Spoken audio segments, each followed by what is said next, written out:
আল্লাহুল বাইআ ওয়া হারামার রিবা। আয়াতের অর্থ হচ্ছে আল্লাহ তাবারাকা ওয়া তাআলা ব্যবসাকে বৈধ করেছেন, হালাল করেছেন। ওয়া হারামার রিবা, এবং সুদকে হারাম করেছেন। আমরা এতটুকু অর্থ বুঝছি কিনা? আল্লাহ ব্যবসাকে হালাল করেছেন, সুদকে হারাম করেছেন। তো আল্লাহ রাব্বুল আলামিন সুদকে হারাম করেছেন। আমরা এই সুদের সম্পর্কে কিছু আলোচনা করব। সুদকে আল্লাহ রাব্বুল আলামিন কেন হারাম করলেন, সুদের ভয়াবহতা, সুদের পরিণতি এবং সুদের সাথে যুক্ত থাকা ব্যক্তিদের ব্যাপারে কোরআন হাদিসে যেই শাস্তির কথা উল্লেখ আছে, আমরা সেটা আপনাদের সামনে উল্লেখ করার চেষ্টা করব। সবটুকু আলোচনা আল্লাহ রাব্বুল আলামিন হৃদয়ের কান দিয়ে শ্রবণ করার তৌফিক দান করুন, বলি আমিন।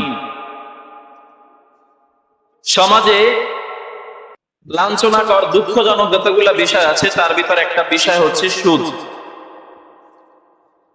আমরা মুসলমান হওয়া সত্ত্বেও, মুমিন দাবি করা সত্ত্বেও আমাদের সমাজে আমরা সুদ ভিত্তিক লেনদেন করি, সুদের লেনদেন করি। তো এটা আমাদের জন্য খুবই লজ্জাকর এবং খুবই আপত্তিজনক। সুদ কি, সুদ কাকে বলে, এটা আমরা না জানার কারণে সুদের সাথে না জেনেই আমরা যুক্ত হয়ে যাই। সুদ কি মূলত এটা জানতে হবে আমাদেরকে। সুদ শব্দের আরবি শব্দ হলো রিবা। রিবা শব্দের অর্থ হচ্ছে সুদ। কুরআনুল কারীমের ভিতরে সুদের হারাম হওয়ার ব্যাপারে আল্লাহ রাব্বুল আলামিন 7টা আয়াত নাজিল করেছেন। কয়টা আয়াত? 7টা আয়াত নাজিল করেছেন। হাদিসের ভিতরে প্রায় 40টার উপরে হাদিস আছে সুদ হারাম হওয়ার ব্যাপারে। এবং সালাফ থেকে খালাফ, সারা পৃথিবীর সমস্ত উলামায়ে কেরাম একমত, হানাফি, শাফি, মালিকি, হাম্বলি, সালাফি সবাই এই ব্যাপারে একমত যে সুদ ভিত্তিক সমস্ত লেনদেন হারাম। সুদ ভিত্তিক সমস্ত লেনদেনের সাথে যুক্ত হওয়া কবিরা গুনাহ। সুদ ভিত্তিক সমস্ত লেনদেনকে বৈধ মনে করা ঈমান হারানোর কারণ। কেউ যদি সুদ ভিত্তিক লেনদেন করে তাহলে তার কবিরা গুনাহ হবে। যদি কেউ সুদকে বৈধ মনে করে, সুদকে জায়েজ মনে করে, তাহলে সে কাফের হয়ে যাবে। বুঝছি কিনা আমরা এটা? সম্মানিত হাজিরিন, সুদ কেন হারাম আমরা একটু আলোচনা করার চেষ্টা করি। আল্লাহ রাব্বুল আলামিন সূরা বাকারার 272 নম্বর আয়াতে আল্লাহ রাব্বুল আলামিন ইরশাদ করেন, ইয়া আইয়ুহাল্লাযীনা আমানু, ওহে তোমরা যারা ঈমান এনেছো, যারা ঈমানের দাবি করো, ইত্তাকুল্লাহ, তোমরা আল্লাহকে ভয় করো। ভয় করতে হবে কাকে? আল্লাহকে ভয় করতে হবে। ওয়াযারু মা বাকিয়া মিনার রিবা, আর তোমাদের মাঝে সুদ ভিত্তিক যেই লেনদেন বিদ্যমান আছে, সুদের সাথে যেই লেনদেন তোমাদের সাথে আছে, সেই সুদ ভিত্তিক লেনদেনকে তোমরা পরিহার করো। ওয়াযারু মা বাকিয়া মিনার রিবা ইন কুনতুম মুমিনিন, যদি তোমরা নিজেদেরকে মুমিন দাবি করো, অর্থাৎ যদি তোমরা ঈমানদার বলে নিজেদেরকে দাবি করো, তাহলে আজকের থেকেই সুদ ভিত্তিক যত লেনদেন তোমাদের মাঝে আছে, সুদ ভিত্তিক যত দেনা পাওনা তোমাদের মাঝে বিদ্যমান আছে, সেটাকে আজকে থেকে বর্জন করো। ফাইল্লাম তাফআলু, যদি সুদ ভিত্তিক লেনদেনকে বর্জন না করো, পরিত্যাগ না করো, সুদ হারাম হওয়ার পরেও যদি সুদ তোমরা চালিয়ে যাও, সুদ ভিত্তিক লেনদেন যদি তোমরা চালিয়ে যাও, ফাযানু বিহারবিন মিনাল্লাহি ওয়া রাসূলিহি, তাহলে তোমরা আল্লাহ এবং তার রাসূলের সাথে যুদ্ধের জন্য প্রস্তুত হও। নাউযুবিল্লাহি মিন যালিক।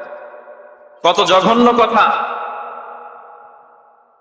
যদি তোমরা সুদ ভিত্তিক লেনদেন চালিয়ে যাও, তাহলে তোমরা আল্লাহ এবং তার রাসূলের সাথে যুদ্ধের জন্য প্রস্তুত হও। যুদ্ধ কার সাথে করতেছেন? আল্লাহ এবং রাসূলের সাথে। সুতরাং প্রিয় ভাইয়েরা, সুদের 1 নাম্বার ভয়াবহ হচ্ছে আপনি যখন সুদ ভিত্তিক লেনদেন করবেন, তখন আপনি আল্লাহ এবং আল্লাহর রাসূলের সাথে যুদ্ধ ঘোষণা করলেন। কারণ আল্লাহ যেই জিনিসকে হারাম করেছেন, রাসূল যেই জিনিসকে হারাম করেছেন, আপনি সেই জিনিসকে বৈধ মনে করে সেই জিনিসকে আপনি আপনার কাজের ভিতরে ফুটিয়ে তুলতেছেন, আপনি সেই জিনিস আপনার সমাজে প্রচার করছেন, সেই জিনিস আপনি করে যাচ্ছেন। তো এটা মতান্তরে আল্লাহর সাথে যুদ্ধ করার শামিল। সম্মানিত হাজিরিন, এর জন্য আমরা যারা সুদ ভিত্তিক লেনদেনের সাথে যুক্ত আছি, আমরা যেন ভুলে না যাই যে আমাদের বিরুদ্ধে আল্লাহ রাব্বুল আলামিন যুদ্ধের ঘোষণা দিয়েছে, রাসূল সাল্লাল্লাহু আলাইহি ওয়াসাল্লাম যুদ্ধের ঘোষণা দিয়েছে। সম্মানিত হাজিরিন, সুদের ভয়াবহতা, সুদের যে এত মারাত্মক একটা ব্যাধি, বর্তমান বিশ্বে, পশ্চিমা বিশ্ব একসময় সুদ ভিত্তিক লেনদেনকে খুব বাহাবা দিত, কিন্তু আজকে এসে তারা উপলব্ধি করতে পেরেছে যে না, সুদ এইটা উপর থেকে দেখলে ভালো মনে হলেও ভিতরে এটা অনেক খারাপ, এটার ভয়াবহতা অনেক। আজকের বিশ্বে আরব বিশ্ব সহ পশ্চিমা বিশ্ব সবাই এই সুদ ভিত্তিক লেনদেন থেকে দূরে চলে যাচ্ছে। কারণ সুদ হচ্ছে এমন একটা ব্যাধি যেখানে ধনী আরো ধনী হয় আর গরিব আরো গরিব হয়। ধনী সে কাজ কাম ছাড়া অটোমেটিক তার উপার্জন হচ্ছে এবং সে বারংবার সে ধনী হতে যাচ্ছে, আর এদিকে যে গরিব সে বারবার গরিবই হতে যাচ্ছে, তার ধনী হওয়ার আর সিস্টেম হচ্ছে না, সমাজে ব্যালেন্স থাকছে না, ধনী এবং গরিব দুইটা দল তৈরি হচ্ছে, রাস্তার এক পাশে পাঁচতলা আর এক পাশে গাছতলা তৈরি হচ্ছে। তো ইসলামী শরিয়াতে, ইসলামী সমাজ ব্যবস্থায় ধনী গরিব আলাদা কোনো স্টেজ নাই, সবাই সমানভাবে থাকবে। তো এর জন্য সুদ ভিত্তিক লেনদেন করা শরিয়াতে হারাম করা হয়েছে, যাতে করে সমাজে ধনী কোনো শ্রেণী সৃষ্টি না হয়, গরিব কোনো শ্রেণী সৃষ্টি না হয়। সম্মানিত হাজিরিন, সুদ কাকে বলে দেখেন, সুদ দুই ধরনের। কয় ধরনের? দুই ধরনের সুদ। একটু মনোযোগ দিয়ে শোনেন, এটা মানে কোনো গল্প কাহিনী না, একেবারে নিরেট আমাদের জীবনের সাথে যুক্ত। যদি না জানেন, আপনি হয়তো নিজেও জানেন না যে আপনি অজান্তেই সুদের সাথে যুক্ত হয়ে গেছেন। আপনি হয়তো জানেনই না যে আপনার টাকা পয়সার ভিতরে সুদের টাকা পয়সা চলে আসছে। সুদ দুই ধরনের, একটাকে সুদে নাসিয়া বলা হয়। সুদে নাসিয়া কাকে বলে? সুদে নাসিয়া বলা হয়, আপনি কারো কাছ থেকে ধরেন 100 টাকা নিলেন, তাকে বললেন 1 বছর পর তুমি আমাকে 100 টাকা দিবা, সাথে আরো 20 টাকা দিবা, 1 বছরে 120 টাকা দিবা। কয় টাকা? 120 টাকা। এই যে 120 টাকা, 100 টাকার পরিবর্তে 120 টাকা নিচ্ছেন, এই 20 টাকা কি? সুদ। বুঝছেন কিনা?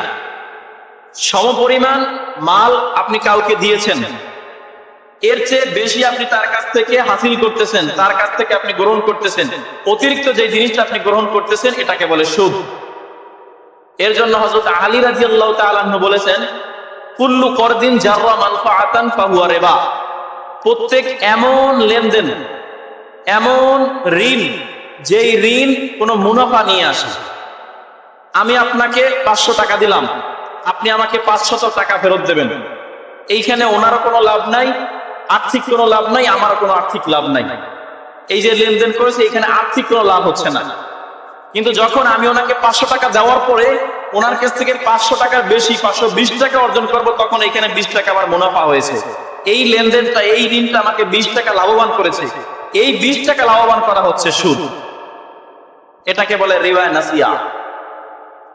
আর একটা হচ্ছে রিবা আল ফাদল। রিবা ফাদল কাকে বলে? রিবা ফাদল হলো সমজাতীয় দুইটা দ্রব্য, এক দ্রব্য দুইটা। মনে করেন আপনি কাউকে 1 পেয়ালা নুন দিলেন। কি দিলেন? 1 পেয়ালা নুন। হাদিসের ভিতরে নুন শব্দ বলা হয়েছে, 1 পেয়ালা নুন দিয়েছেন। এই 1 পেয়ালা নুন নেওয়ার পরে সেই ব্যক্তি আপনাকে 1 পেয়ালাই নুন ফেরত দেবে, কারণ নুন নিচে এবং নুন দিতেছে, দুটোটাই নুন, এখানে দুটোটা এক জাতীয় দ্রব্য। যদি একটা আর একটা বেশি হয় তাহলে সেটা সুদ হবে। কেউ যদি 1 পেয়ালা নুন নেয়, 1 পেয়ালার পরিবর্তে যদি 1 পেয়ালার বেশি নুন দেয়, যতটুকু বেশি দেবে ততটুকু সুদ হবে। বুঝছেন কিনা? হ্যাঁ, বেশি নিলে এটা কি হবে? সুদ হবে। সমজাতীয় দ্রব্য, এটা কি? নুন দিতেছেন আবার নুন নিতেছেন, সমজাতীয় দ্রব্য না? বোঝার চেষ্টা করেন। ব্যবসা কিন্তু আর এই সুদ কিন্তু এক না।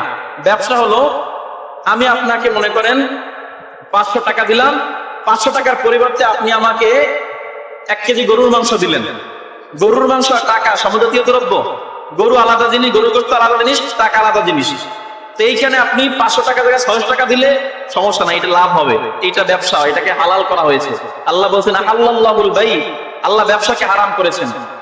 কিন্তু আপনি যদি ওনাকে 500 টাকা দেওয়ার পর আবার ওনার থেকে 520 টাকা নিতেছেন, এইখানেও টাকা এইখানেও টাকা, দুটোটা সমজাতীয় দ্রব্য, তাহলে সমজাতীয় দ্রব্য হওয়ার কারণে এখানে কি হবে? সুদ হবে। রাসূল কারীম সাল্লাল্লাহু আলাইহি ওয়াসাল্লাম এই বিষয়টাকে হাদিসে সুন্দরভাবে উল্লেখ করেছেন। রাসূল কারীম সাল্লাল্লাহু আলাইহি ওয়াসাল্লাম বলেছেন আত-তামারু বিত-তামার, তোমরা যদি কারো কাছ থেকে খেজুর নাও, ঋণ নাও, খেজুর ধার নাও, সমপরিমাণ খেজুর তাকে দিবে। একটা খেজুর বেশিও দিবে না, একটা খেজুর কমও দিবে না। বেশি কম হলেই সেখানে সুদ হবে। আল মিলহু বিল মিল, যদি তুমি 1 পেলা লবণ নাও, ফেরত হিসাবে 1 পেলাই লবণ দিবে, বেশি কম দিবে না। আল বুররু বিল বুর, যদি কারো কাছে থেকে তুমি জব নাও, যতটুকু জব নিবে ততটুকুই জব ফেরত দেবে, বেশি ফেরত দিলে সেটা সুদ হবে। বুঝছি কিনা আমরা? ইয়াদান দিয়াদান, হাতে হাতে তোমার দিতে হবে। তুমি যদি কাউকে সময় বেঁধে যাও যে আপনাকে 6 মাস সময় দিলাম, 6 মাস পর দেবেন, তবে এর জন্য আমাকে বেশি বাড়িয়ে দেবেন, এটা হলো সুদ। হাদিসের ভিতরে আব্দুল্লাহ ইবনে আব্বাস রাদিয়াল্লাহু তাআলা আনহু বলেন, রাসূল কারীম সাল্লাল্লাহু আলাইহি ওয়াসাল্লাম বলেছেন, সুদ হলো এমন লেনদেন যেইখানে ঋণ দাতা এবং ঋণ গৃহীতা, মানে যিনি ঋণ দেয় এবং যিনি ঋণ নেয়, ঋণ গৃহীতা উনি ঋণ দাতাকে বলে আখিরলি আজিদুক, তুমি আমার জন্য একটু সময় বাড়াই দাও, আমি তোমার টাকাও বাড়াই দেব। তুমি আর 1 বছর আমার সময় দাও, তোমার 1 বছরের জন্য আমি টাকা বাড়িয়ে দেবো। এটাকে কি বলে? সুদ বলে। এর জন্য লাআনা রাসূলুল্লাহ সাল্লাল্লাহু আলাইহি ওয়াসাল্লাম, হাদিসের ভিতরে আছে, রাসূল কারীম সাল্লাল্লাহু আলাইহি ওয়াসাল্লাম বলেছেন, রাসূল কারীম সাল্লাল্লাহু আলাইহি ওয়াসাল্লাম লানত দিয়েছেন, অভিশাপ দিয়েছেন, আকিলুর রিবা, যিনি সুদ খায় তাকে অভিশাপ দিয়েছেন। একটু খেয়াল করেন, অভিশাপ দিতেছে স্বয়ং রাসূল কারীম সাল্লাল্লাহু আলাইহি ওয়াসাল্লাম, এত মায়ার নবী, এত দয়ার নবী, যার হৃদয়ে, যার দিলে এত মায়া, এত ভালোবাসা, সেই রাসূল কিনা অভিশাপ দিচ্ছেন। লাআনা রাসূলুল্লাহ সাল্লাল্লাহু আলাইহি ওয়াসাল্লাম, রাসূল সাল্লাল্লাহু আলাইহি ওয়াসাল্লাম অভিশাপ দিচ্ছেন আকিলুর রিবা, যেই ব্যক্তি সুদ খায়, ওয়া মুকিলাহু, যেই ব্যক্তি সুদ দেয়। তাহলে সুদ দেয় যে, সুদ খায় যে, উভয়ে লানত দেওয়া হয়েছে। তৃতীয় বলা হয়েছে ওয়াশাহিদা, ওয়াশাহিদাই, এই দুই সুদ নেওয়া এবং দেওয়া, সুদ গৃহীতা এবং সুদ দাতার মাঝখানে যে সাক্ষী থাকে, তাকেও আল্লাহ রাব্বুল আলামিনের হাবিব রাসূল কারীম সাল্লাল্লাহু আলাইহি ওয়াসাল্লাম অভিশাপ দিয়েছেন। ওয়া কাতিবাহু, এই লেনদেন যিনি লিখে দেয়, অমুকের কাছ থেকে অমুক এত টাকা নিল 1 বছর মেয়াদে, তাকে এত টাকা লাভ দিয়ে তাকে তার টাকা পুনরায় ফেরত দেবে, এই যে লিখে দেয় স্ট্যাম্পে, এই যে যিনি লিখে দেয়, তাকেও রাসূল কারীম সাল্লাল্লাহু আলাইহি ওয়াসাল্লাম অভিশাপ দিয়েছেন। নাউযুবিল্লাহি মিন যালিক। এবার একটু চিন্তা করেন, যেই ব্যাংকে সুদি লেনদেন হয়, ব্যাংকের নাম নিলাম না, যেই এনজিও সুদের লেনদেন করে, সেই এনজিওতে যিনি চাকরি করে তাকে আল্লাহ রাসূল লানত দিবেন না? বুঝছেন কিনা? এবারে বলেন, এনজিওর সাথে যুক্ত আপনার ছেলে, আপনার মেয়ে, আপনার স্ত্রী যদি এনজিওতে চাকরি করে, তার এনজিওতে চাকরি করা টাকা আপনার জন্য খাওয়া হালাল না হারাম? বুঝছেন কিনা? যেই ব্যাংক সুদে লেনদেন করে, ব্যাংকে যাওয়ার পর যেই ম্যানেজার আপনার ফাইলটা পূরণ করে দিয়েছে, 1 লাখ টাকা আপনাকে ঋণ দিয়েছে, 1 বছর পর আপনি 1,20,000 টাকা দিবেন তাকে, এই লিখে যিনি দিয়েছে তিনি লানত প্রাপ্ত, তিনি অভিশাপ প্রাপ্ত। আপনি বাড়ি থেকে আপনার এলাকার একজন ভালো মানুষকে নিয়ে গেছেন যে ভাই আপনি সাক্ষী থাকবেন, যে সাক্ষী থাকবে ওনার উপর আল্লাহর লানত, রাসূলের লানত, নাউযুবিল্লাহি মিন যালিক। এর জন্য পেয়ারে হাজিরিন বুঝতে হবে, অত্যন্ত জঘন্য একটা পাপ হচ্ছে সুদের পাপ। রাসূল কারীম সাল্লাল্লাহু আলাইহি ওয়াসাল্লাম বলেছেন সুদের 73টা গুনাহ। কয়টা গুনাহ? 73টা গুনাহ। এই 73টা গুনার সর্বনিম্ন যে গুনাহ, সেই গুনাহ হলো আইয়ানকিয়া রাজুলু উম্মাহু, কোন ব্যক্তি তার নিজ আপন মায়ের সাথে জিনা করা। নাউযুবিল্লাহি মিন যালিক। একটু ইমাজিন করতে পারেন, এইটা সবচেয়ে নিচু গুনাহ। এর চাইতে আরো 72টা বড় বড় গুনাহ আছে। সবচেয়ে নিচু গুনাহ হলো আপনি আপনার নিজ জন্মদাত্রী মায়ের সাথে জিনা করেছেন। নাউযুবিল্লাহ, কত ভয়ঙ্কর! রাসূল কারীম সাল্লাল্লাহু আলাইহি ওয়াসাল্লাম বলেন, লাইলাতু উসরিয়া বি মারারতু বিকওমিন, আমার যখন মিরাজ সংগঠিত হয়, মিরাজের রাতে আমি একটা কওমের পাশ থেকে যাচ্ছিলাম, বুয়ুতুহুম কাল বুয়ুত বুতুনুহুম কাল বুয়ুত, আমি দেখলাম সেইখানে মানুষদের পেটটা বড় বাড়ির মতো মনে হচ্ছে, তাদের পেটটাকে বাড়ির মতো মনে হচ্ছে, ঘরের মতো মনে হচ্ছে। কত বড় হলে বাড়ির মতো মনে হয়? ফিহি ফিহা হাইয়াত, এই বিশাল পেটের ভিতরে বড় বড় সাপ, নাউযুবিল্লাহি মিন যালিক। তুরা মিন খারিজি বুতুনিহি, এই সাপগুলাকে তাদের পেটের বাহির থেকে দেখা যাচ্ছে।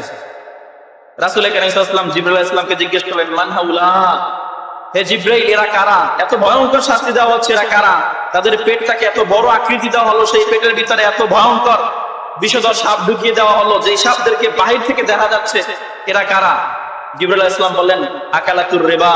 রাসূল, এরা হলো আপনার উম্মতের ভিতরে সেই সমস্ত সুদখোর যাদের কাছে সুদের ব্যাপারে নিষেধাজ্ঞা আসার পরও তারা সুদী লেনদেন চালিয়ে গেছে, নাউযুবিল্লাহ।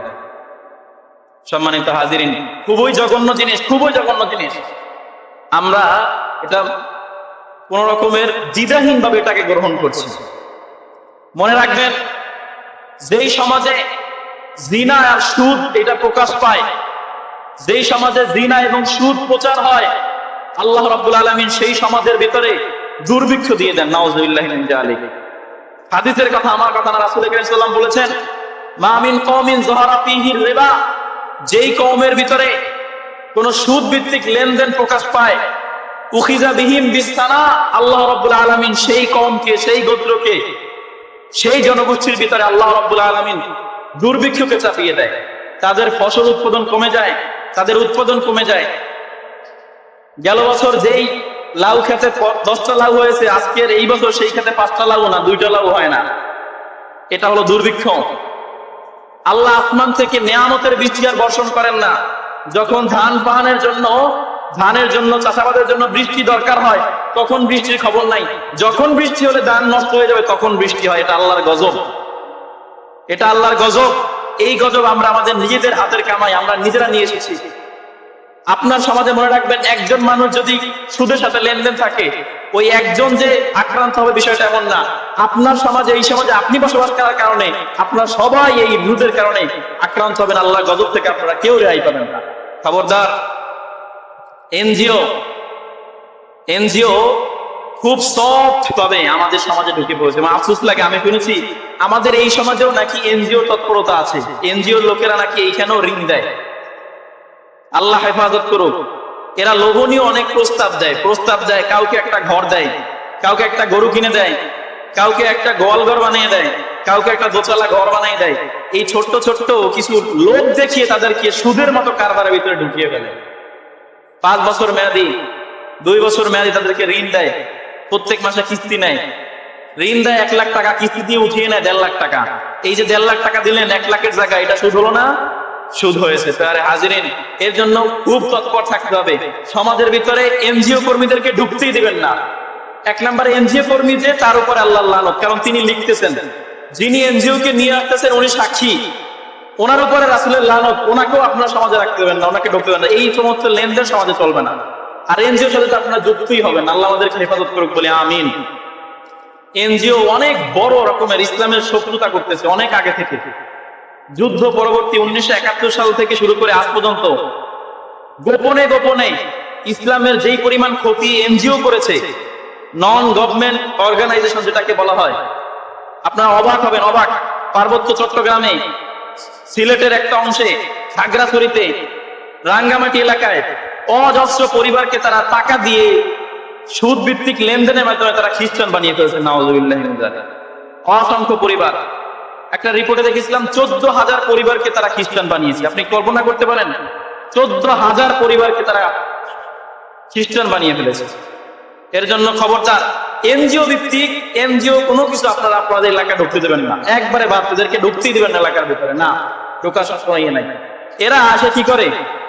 এরা আইসা ঘরের পুরুষ যে তারা টার্গেট করে না, ঘরের মহিলা যে তারা টার্গেট করে। আইসা মহিলার কাছে, তুমি যদি আমার ভালো করতে আসো, তাহলে তুমি, আমি পুরুষ, আমার কাছে আসো না। এটা টার্গেট মহিলারা, মহিলাদের কাছে গিয়ে বলে যে মহিলাদের মাধ্যমে এরা ঋণের ব্যবস্থা করে। মনে রাখবেন, যেই কম, এখন তো বলতে ভয় নাই কোনো, এখন বলতে কোনো ভয় নাই। মনে রাখবেন, রাসূল কারীম সাল্লাল্লাহু আলাইহি ওয়াসাল্লাম বলেছেন, লা ইউফলিহাল কওম, ওই জাতি কখনো বিজয় অর্জন করতে পারবে না যেই কওম তাদের নেতা একজন মহিলাকে বানিয়ে ফেলে। যেই কওম তাদের নেতা বানায় কাকে? মহিলাকে বানায়, ওই কম কখনো বিজয় অর্জন করতে পারবে না, সাফল্য অর্জন করবে না, জয়ী হবে না। এর জন্য এই যে এনজিও, এদের প্রধান টার্গেট হলো মহিলাদেরকে ঘর থেকে বের করা, মহিলাদেরকে পর্দার আড়ালে বের করা। খুব সতর্ক থাকতে হবে। এনজিও ওনাদের অনেকগুলো প্রকল্পের ভিতরে একটা প্রকল্প হচ্ছে জন্ম নিয়ন্ত্রণ প্রকল্প। কি প্রকল্প? জন্ম নিয়ন্ত্রণ প্রকল্প। দেখেন, আমি আমার দায়িত্ববোধ থেকে কথাগুলো বলেছি। একজন ইমাম ওই সমাজের একজন প্রতিনিধি। কি আমি যদি এই বিষয়গুলো আপনাদেরকে সতর্ক না করি, আল্লাহর কাছে আমার নিজেকে জবাব দিতে হবে। তাদের অনেকগুলো প্রকল্পের ভিতরে একটা প্রকল্প হচ্ছে জন্ম নিয়ন্ত্রণ প্রকল্প। এবং খুব আশ্চর্য লাগে এত পরিমাণে তাদের প্রচার প্রসার। আমাদের এই হসপিটালে দেখলাম এক জায়গায় লেখা, 2টির বেশি নয়, একটি হলে ভালো হয়। নাউজুবিল্লাহি মিন যালিক। 2টির বেশি নয়, একটি হলে ভালো হয়। এই একটি হলে ভালো হয়, এটা তোমার নিজের ধারণা। ভালো কি খারাপ এটা তো আল্লাহ জানেন। কি বলেন? তা জানেন কে? আল্লাহ জানেন। খবরদার তাদের এই চক্রান্তে পড়বেন না। রাসূল কারীম সাল্লাল্লাহু আলাইহি ওয়াসাল্লাম বলেছেন, তোমরা তাজাওয়াজুল ওয়াদুদুল ওয়ালুদ, তোমরা সেই সমস্ত নারীদেরকে বিবাহ করো যেই সমস্ত নারীদের ভিতরে ভালোবাসা বেশি, ওয়াল ওয়ালুদ, এবং যেই সমস্ত নারী বেশি সন্তান ধারণ করতে পারে। দেখেন, দুইটা জিনিস দেখে রাসূল কারীম সাল্লাল্লাহু আলাইহি ওয়াসাল্লাম বিবাহ করতে বলেছেন। তাজাওয়াজুল ওয়াদুদ, সেই সমস্ত মেয়েদেরকে বিবাহ করো যেই সমস্ত মেয়েদের ভিতরে ভালোবাসা বেশি। অর্থাৎ কিছু মেয়েরা থাকে তাদের ভিতরে মায়া মহব্বত বেশি থাকে, তো এদেরকে তোমরা বিবাহ করো। দ্বিতীয় নম্বরে ওয়াল ওয়ালুদ, যেই সমস্ত মেয়ে বেশি বাচ্চা প্রসব করতে পারে, বেশি বাচ্চা জন্মদান করতে পারে, সেই সমস্ত মেয়েকে বিবাহ করো। কেন? রাসূল বলেন, ফাইন্নী মুকাসিরু বিকুম ইয়াউমাল কিয়ামা, কিয়ামতের দিন আমি আমার এই বেশি উম্মত নিয়ে আল্লাহর সামনে অন্যান্য নবীদের কাছে গর্ব করব। সুবহানাল্লাহ। এর জন্য পেয়ারে ভাই, খুব সচেতন। এই 2টির বেশি নয়, একটি যদি ভালো হয়, এইটা কোনো ভালো প্রচার না। এইটা উম্মতের গোড়া কেটে দেওয়া হচ্ছে। আপনি দেখবেন পৃথিবীতে বড় বড় কিংবদন্তি যারা, বড় বড় মহামনীষী যারা, এরা বাবা আমার 5 নাম্বার, 6 নাম্বার, 14 নাম্বার সন্তান। কয় নাম্বার? যদি একটা ভালো, একটাই যথেষ্ট, 2টা হলে ভালো হয়, বাস শেষ, এইখানেই থাকতো, এই কিংবদন্তি পৃথিবীতে আসতো না, এই মহামনীষীরা পৃথিবীতে আসতো না। এই জন্য মনে রাখতে হবে, আল্লাহ যেটা দেন সেটা ভালো। হ্যাঁ, ইসলামে একটা নীতি নির্ধারণ আছে।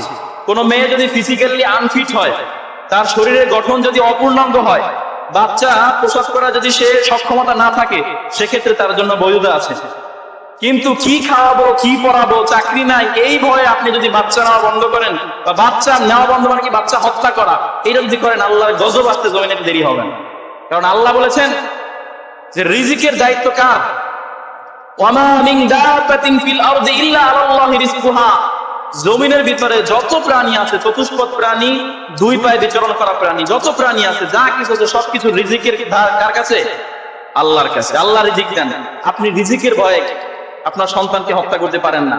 আল্লাহ বলেন, কোন ব্যক্তি যদি তাওয়াক্কুল করার মতো তাওয়াক্কুল করতে পারে, আল্লাহর উপরে ভরসা করার মতো করতে পারে, যেমনি ভাবে পাখি আল্লাহর উপরে ভরসা করে। একটা পাখি সকালবেলা খালি পেটে বের হয়, সে জানে না সে দিনে কি খাবে, কি উপার্জন করবে, তার বাচ্চাদেরকে কি খাওয়াবে, অথচ সেই পাখিকে আল্লাহ রাব্বুল আলামিন সন্ধ্যাবেলায় ভরা পেট নিয়ে তার বাসায় ফেরত পাঠায়। আল্লাহ বলেছেন, যদি তাওয়াক্কুল করার মতো তাওয়াক্কুল করতে পারে, বান্দার রিজিকের দায়িত্ব আমার কাছে। সুবহানাল্লাহ। এর জন্য সম্মানিত হাজিরিন, তাওয়াক্কুল করতে হবে। এই এনজিও চক্রান্তে ঢোকা যাবে না। আমরা যারা সমাজের ভিতরে প্রভাবশালী যারা আছি, এনজিওদেরকে নট অ্যালাউ। আমাদের সোসাইটিতে কোনো এনজিও চলবে না, কোনো এনজিও চলবে না। নন গভর্নমেন্ট অর্গানাইজেশন, এই রকমের যত প্রকল্প আসবে, কোন প্রকল্পকে আমরা এলাও করব না।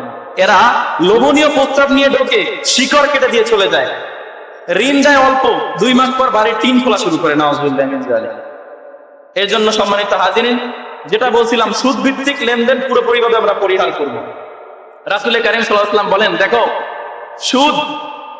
সুদের 1 দিরহাম যদি কেউ গ্রহণ করে, সুদের 1 টাকা যদি কেউ গ্রহণ করে, অহুয়া ইয়ালামু, এটা জেনে যে সুদ হারাম, সুদ হারাম এটা জেনে যদি কেউ 1 দিরহাম, মানে 1 টাকা বলতে পারেন আমাদের হিসাবে, 1 টাকা যদি কেউ গ্রহণ করে হারাম সুদের, এই 1 টাকা গ্রহণ করা 36 বার জিনা করার চাইতেও নিকৃষ্ট। নাউজুবিল্লাহি মিন যালিক।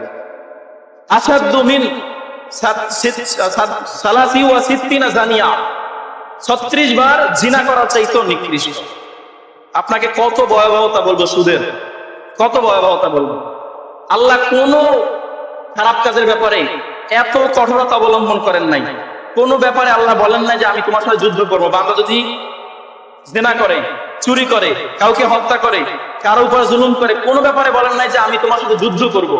শুধুমাত্র কোরআনের ভিতরে এসেছে যদি কেউ সুদ ভিত্তিক লেনদেন করে আল্লাহ তার ব্যাপারে যুদ্ধের ঘোষণা দেয়। আল্লাহ রাব্বুল আলামিন আমাদেরকে সুদ ভিত্তিক লেনদেন থেকে হেফাজত করুন, বলি আমিন। সম্মানিত হাজিরিন, আপনার উপরে আমরা যারা পরিবারের কর্তা আছি, যারা পরিবারের ইনকামের দায়িত্ব যাদের আমাদের ঘাড়ে, আপনি যদি হালাল পদ্ধতিতে রিজিক উপার্জন করেন, আপনার রিজিকে আপনার তাকদিরে যেটা আছে সেটা আপনি অর্জন করবেন। ঠিক তেমনি খারাপ পথে যদি আপনি অবলম্বন করেন সেইটাই পাবেন। আপনি অতিরিক্ত আপনার তাকদিরে যেটা আছে সেটা পাবেন না, আপনার তাকদিরে যেটা আছে সেটাই আপনি পাবেন। এর জন্য অসৎ পথে গিয়ে, হারাম পথে গিয়ে যারা আমরা কোনো উপার্জন না করি, রাসূল কারীম সাল্লাল্লাহু আলাইহি ওয়াসাল্লাম বলেছেন যারা সুদের সাথে যুক্ত, সুদ ভিত্তিক যারা লেনদেন করে, মান গুজিয়া বিল হাম লা ইয়াদখুলুল জান্নাতা জাসাদুন, জান্নাতে সেই শরীর কখনো প্রবেশ করবে না। লা ইয়াদখুলুল জান্নাতা, জান্নাতে প্রবেশ করবে না। জাসাদুন, এমন শরীর, গুজিয়া বিল হারাম, যেই শরীর গঠন হয়েছে হারামের মাধ্যমে। কিসের মাধ্যমে? হারামের মাধ্যমে গঠন হয়েছে। 1 টাকা যদি আপনার হারাম থাকে, একটা দানা যদি আপনি হারাম গ্রহণ করেন, ওই 1 দানা হারাম গ্রহণ করার কারণে আপনার জন্য জাহান্নাম, জান্নাত হারাম হয়ে যাবে, আপনাকে জাহান্নামে যেতে হবে। আল্লাহ আমাদেরকে যে এই রকমের ভয়ঙ্কর সুদী লেনদেন থেকে হেফাজত করুক, সকলে বলি আমিন। সুদ ভিত্তিক সমস্ত লেনদেন পরিহার করার তৌফিক দান করুন, আমিন। হালাল পদ্ধতিতে ইনকাম করা, হালাল পদ্ধতিতে রোজগার করার তৌফিক দান করুন, বলি আমিন। ওয়া আখিরি দাওয়ানা আলহামদুলিল্লাহি রাব্বিল আলামিন। যারা